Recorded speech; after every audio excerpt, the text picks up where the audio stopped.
Hello, everyone. The title of the talk says we're going to deal with multi-level classrooms, and I included the word challenges.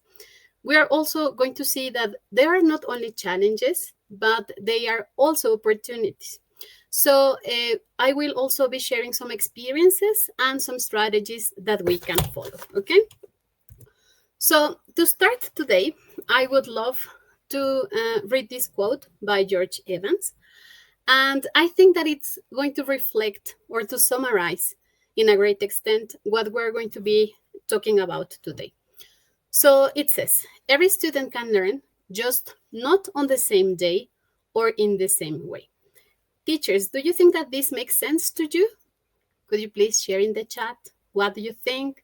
If you think that it is something meaningful for you, or if it is something that we experience every day in the classroom, what do you think?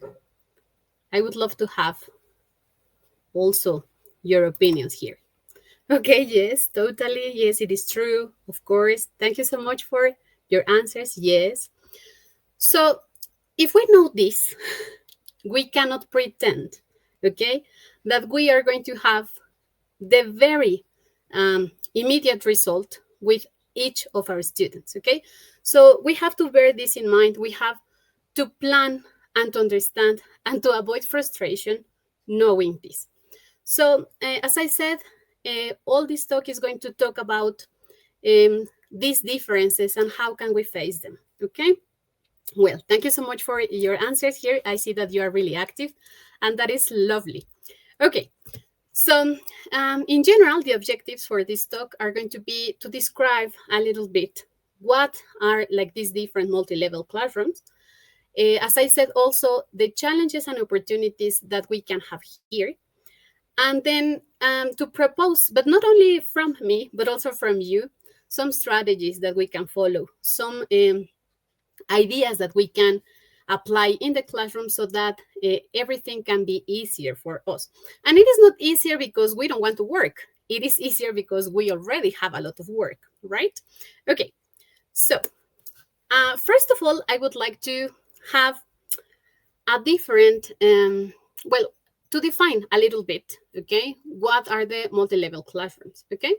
So first of all, and according to a lot of literature, we can have two different categories, if we can say like that, when we talk about these multi-level classrooms. First, we can have mixed proficiency, but we can also have mixed ability. And then if you read articles and if you look for information, we can find places in which they use them like with the same meaning. Others say that mixed proficiency is a different thing from mixed ability. But what do you think? If we talk about mixed proficiency, what are we talking about? What do you think we're talking about? Or what would be like the elements in order to categorize or the groups that we can have with mixed proficiency? What do you think? Oh, hello from Colombia also. Thank you. Okay. Knowledge, some of you say. Okay. Skills, language skills. Okay. Aura says something important. Okay. Maybe we can make reference to the European framework. Okay. And say A1, A2, B1, B2, etc. Okay. We can also refer to these levels as beginners, false beginners, intermediate levels, etc. Okay. So there we are talking about the language itself, right? On the other hand, we can have mixed ability. And then here in abilities, what do you think we are referring to? Yes, for sure, fluency also. Okay, levels of achievement. What else? Different skills. Skills and experience. I like that one. Okay. Okay, how students produce, frameworks, performance. Okay, so here in ability, we could refer to the language abilities like speaking, writing, okay? How they use these abilities in order to produce something, but also if we are not just focusing on language, okay, but also all the abilities that our students can have, okay, how they interact, okay, how they face the world we live in, okay, how able are they to work in a group, within a group, okay. So if we see here, we have just like 3 different concepts, and then the definitions can be broad, okay. So in order to have like a framework here, and in order to understand a little bit better these concepts for the talk, we would say that we're going to embrace both of them, okay. We're going to think about the different proficiency levels that our students can have, but also the abilities that they can show and the abilities that they can work with, okay. So let's think about the ideal world, okay. I know that this is something difficult to think about, and maybe if we look for information about how to teach, okay, and we have a book and we look for that, they are going to say, okay, the ideal number of students for language teaching would be between 12, 15 students. So we would say like, okay. And then if I look in my classroom, we don't have just 12, right?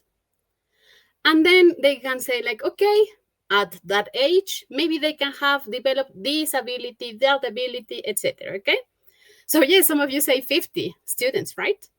So, and then if I see my students, maybe they are not developing the same abilities, even if they are in the same group, like from the last year, or if they have shared a lot of things together, okay? So let's think about how a real classroom looks like, okay? So let's move a little bit from the ideal, okay, that we can have. So do you think that, I'm going back a little bit, just proficiency and ability are the factors or the elements that we have to consider whenever we are planning, whenever we have to deliver the class? Do you think that are only those things the ones that we have to take into account? Or what else do you think is missing?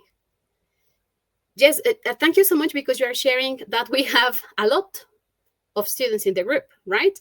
45, I see here. Some are lucky with 20, okay? And you know, meanwhile, you share some of the things about some of the factors that we have to take into account or to consider.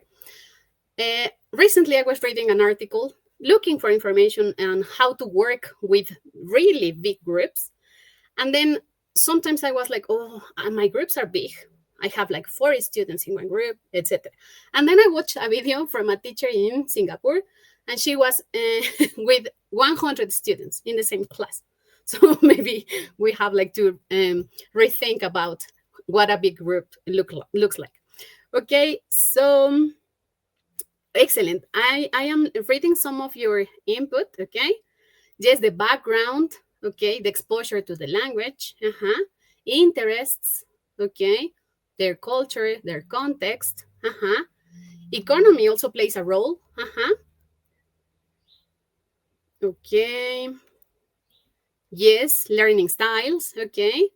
There's like some certain debate with learning styles, but a lot of teachers work also with those differences, yes, how they feel, right? The real situation. I am reading your comments, okay? The type of family they come from, the diet, yes, and sometimes it is like, why? But yes, okay? The time they have, even like how far they live from school, okay? The family support, emotions, okay? Intelligences, disabilities or special needs, totally, okay? The space, the tools, the environment, excellent. So if we see, okay, let me see if I included all of them, okay? So yes, apart from considering all these things about the mixed proficiency or the mixed abilities, we have to consider all the ones that you have mentioned. Okay, here I have some that I expected to have. So, for example, we can have also the needs of each student. And these needs can also be related to special educational needs, okay? We also know that it is better to have an inclusive environment, okay? So that we don't leave any student without the opportunity to learn, okay? The socio-emotional aspects that you are also mentioning, right? So it is always important to take that into account. Then we also talked about the size of the group. I think that it is very different working, as we said, in the ideal group of 12 students than having 35, 45, as you are commenting, some of you have in your day-to-day. Something that we also have to consider is that, anyway, and I think that Matthew was also mentioning that a minute ago, assessment, right? It is not a matter of just having fun, okay, there in the classroom. We also need to assess, okay, and to evaluate a little bit the performance. We also have to follow certain programs, certain documents that are guidelines for us and are involving all the things that we are doing there in our classroom. The learning goals, okay, that we can have, the age of our students, okay, that also is going to influence. And then we were saying, for example, a minute ago, that they can have different abilities, okay? But imagine that we have to teach, okay, speaking to some students, for example, in kindergarten, that they are just developing the speaking or the oral ability in their L1.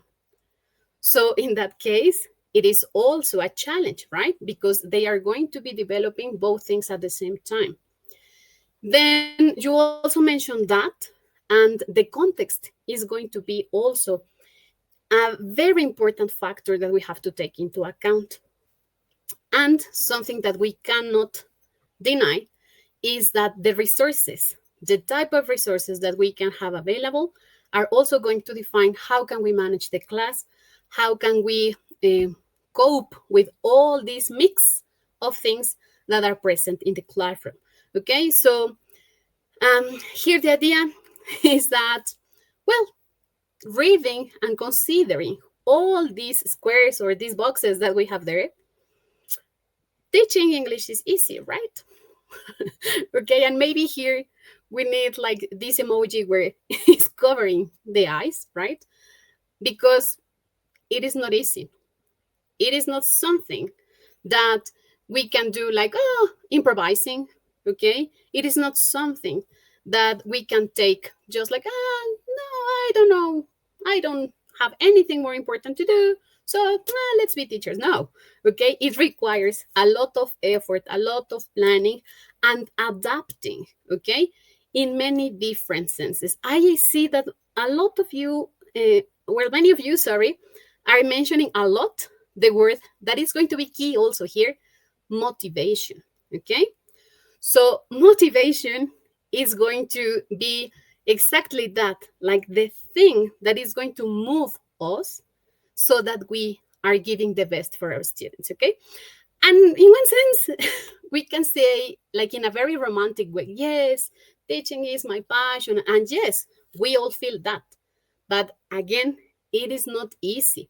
Yes, as Ramir is sharing, it seems like you always have to be in a very good mood and you have to be like kind all the time and like, okay, and understanding all the things that are happening around. But then it is also challenging, okay? And we as teachers are also humans, okay? So again, going back to the ideal world, we would say, okay, so I have 45 students and I have to plan for each of them. And if we exaggerate this notion, it would be like, okay, I have to plan a different activity for each of them. So apart from being overwhelming, it would be also impossible, okay? And then, as we said, we are also humans. We also need motivation. We also need some time to do other kind of things. But it is super important that we first know our students, okay? That we explore their needs, okay? And take all these elements into account to give the best opportunities for everyone to learn. So, moving a little bit from that, I organized like these differences into 3 groups, okay? So let's imagine that we are going back to reality. We are not in that ideal classroom anymore, and we are here again in a reality. So if we classify, okay, the group, we are going to have, in general, we would say like 3 different types of students based on the level, okay? So, for example, we're going to have always some of them that have like a lower performance. Then we're going to have the average, and then the higher performers. Sorry. So we cannot give a number maybe now, okay? That it is like 20% are low, 50% are average. We cannot say maybe that because every group is going to be different, okay? So they are all individuals, okay? And we already said that they have like different factors influencing their performance, okay? It is also important, and I'm going to mention this like in a repetitive way, we are not going to be like labeling the students like, okay, you have a low performance, you have average performance, you have, no. Okay, the idea here is that we consider this information so that we can adapt, okay, the activities to this performance. So here I use the word average, and what would be the average student? So we could understand this in different ways. First of all, we would say that the average level is the one that is expected for that group. So maybe we have like this description, right? Like, okay, in this group, they have to be more or less A1, okay? But then they are able, okay, to do the activities. They are able to get or to grasp the new knowledge, and they perform well, okay? But then that is like, the blue one is like what we expect in that group, okay? But again, we go back to reality. And I would say that even in language centers, not all the students, even when they have like a placement test or whatever you want, it is difficult that all the group or the whole group follows or falls in this group,